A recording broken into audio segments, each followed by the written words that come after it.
Hello, I'm Yukiola5 here to share with you my personal top 10 favorite Pokemon games. Now before I start the list, there are a few rules for this list, such as any Pokemon game is allowed, including spin-offs and etc. All of these games are licensed by Nintendo and are in no way fan-made.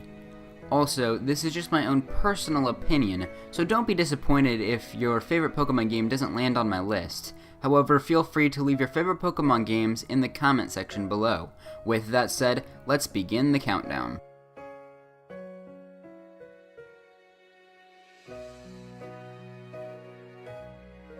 I'm starting off this list with a spin-off title, the Pokemon Trading Card game for the Game Boy Color.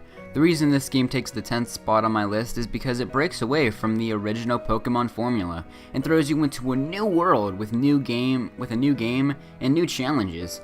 It may just be a simple card game, but man, does it get addictive.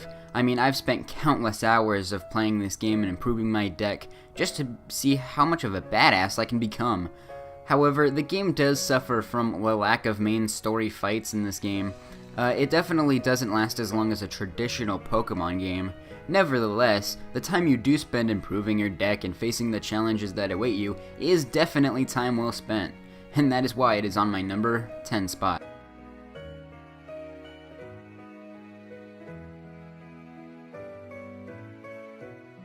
Next on the list is a Pokemon game that a lot of people seem to dislike for some reason. Pokemon Ranger for the DS was awesome with its unique system of capturing Pokemon with the stylus, and then using the Pokemon that you catch to help you on your journey. Sure, it was a little upsetting not being able to keep the Pokemon that you catch, but the game makes up for it with its really fun capturing system. The game is addictive, fun, and really creative. That is why it lands in the number 9 spot.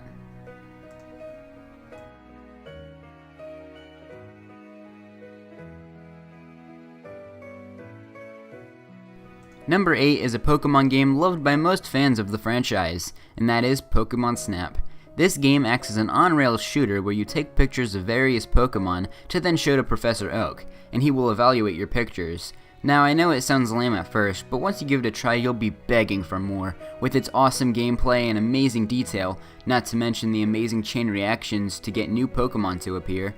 The game also has some cool items you can unlock as you go along, such as the bait, which will draw Pokemon to a nearby spot, or the knockout ball or sleep ball thing, which allows you to knock out Pokemon like a Charmeleon into a fiery volcano, causing him to evolve into a freaking Charizard. It's really an amazing ride, and I enjoyed every second of it. Now if only they'll make Pokemon Snap you.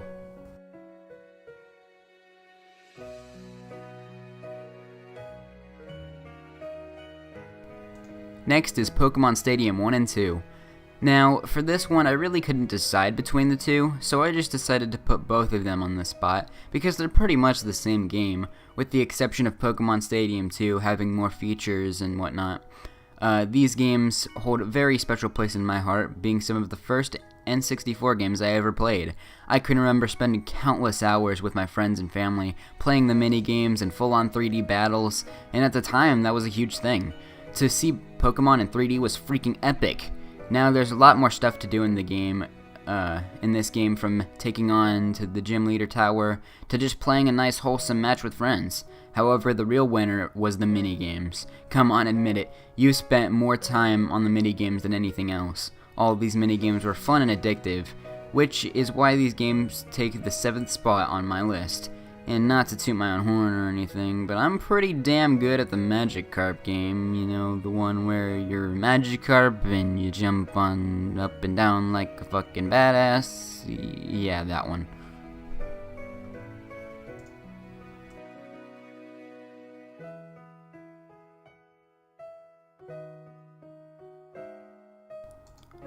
Number 6 is Pokemon XD Gale of Darkness.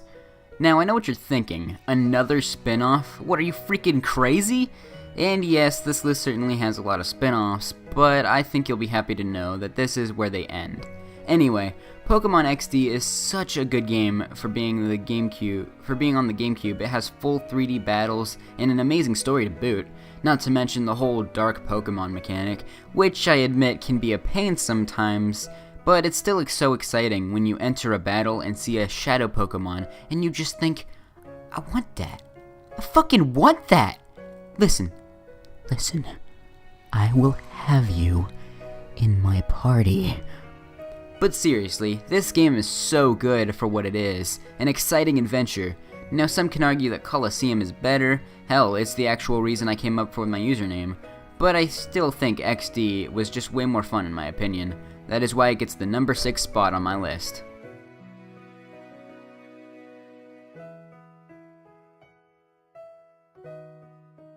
Number 5 is Pokemon Emerald for the GBA.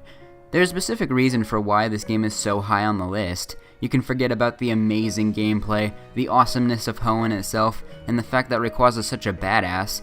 This game is ranked so high because it was the first Pokemon game I ever completed all the way through, and boy was I proud of myself. This game does an excellent job of setting up a goal for you to accomplish. Knowing that your dad is waiting for you at the final gym before the Pokemon League is just an amazing goal that you have to strive to complete. Unlike in other Pokemon games, in this one you actually have a deep desire to surpass your father and beat the Pokemon League.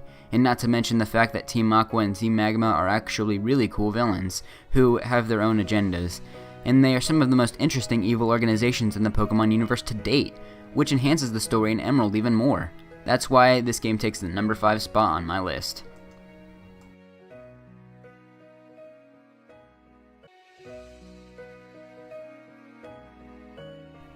Landing in number 4 is the amazing remake of the original games with updated graphics and Pokemon FireRed for the Game Boy Advance. This game is the exact reason to never go back and play the originals, because it has everything you could ever want from the original games and more. Sure, it may not have cool glitches like Missing Now and Mew, but what it does have is an amazing adventure and some stuff to do once your main quest is complete, like exploring the Sevi Islands and capturing new legendary Pokemon. Overall, this was a great refresh to the original games in the series, and I hold it very close to my heart. That is why it takes the number 4 spot.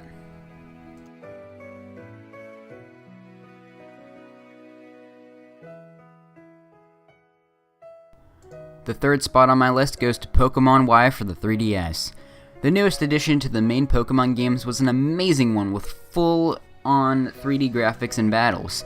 This game is gorgeous, not to mention its breathtaking views and wonderful cities to explore.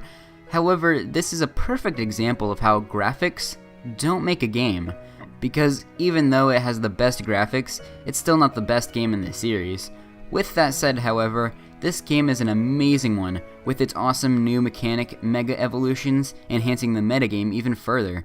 Not to mention the easily accessible Super Training to raise your EV stats, making the metagame even more accessible to a larger audience, especially with the fact that online battles are just a click away with the player search system. But the battles aren't the only good thing about this game. The story itself is amazing. Sure, the evil organization could have been done a lot better in my opinion, but the story between Az and Flabebe is just so heartwarming, it can even bring a tear to your eye. The game does, however, suffer from lack of post-game quests to do. The only mentionable one is the Looker missions, which were actually really well executed in my opinion. Overall, this was definitely an amazing addition to the series. That is why it takes the 3rd spot on my list.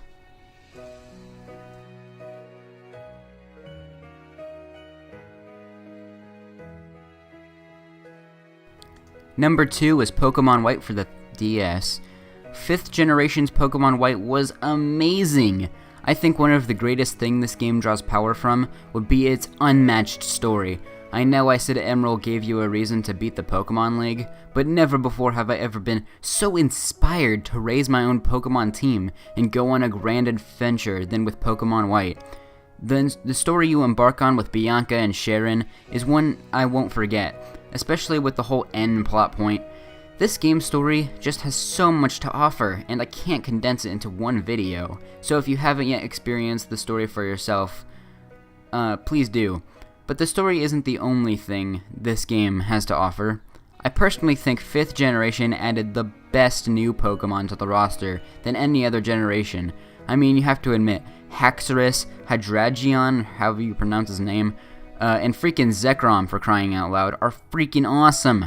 This game is an amazing addition to the Pokemon franchise, and if you haven't yet, you should check it out.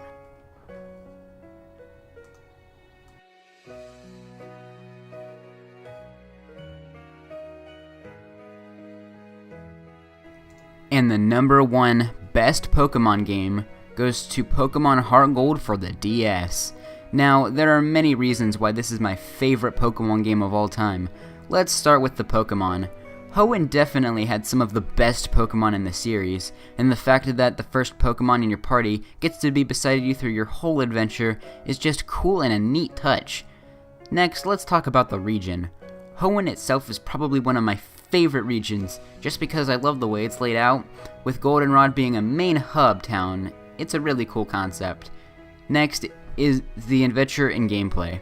The gameplay is pretty much the same as other Pokemon games, with some tweaks here and there from 4th gen, but the adventure is definitely the main reason this is my #1 favorite Pokemon game, because not only do you get to play through all of Hoenn, but once you beat Hoenn's Pokemon League, you get to play through Kanto. That's right, the first region ever is then accessible, meaning that not only are there another 8 gym leaders, but the Elite Four even get stronger, and even when you've beaten Kanto, there's still more to do, like facing your biggest challenge in your entire Pokemon career, facing Red, the super badass trainer you played as in the very first games.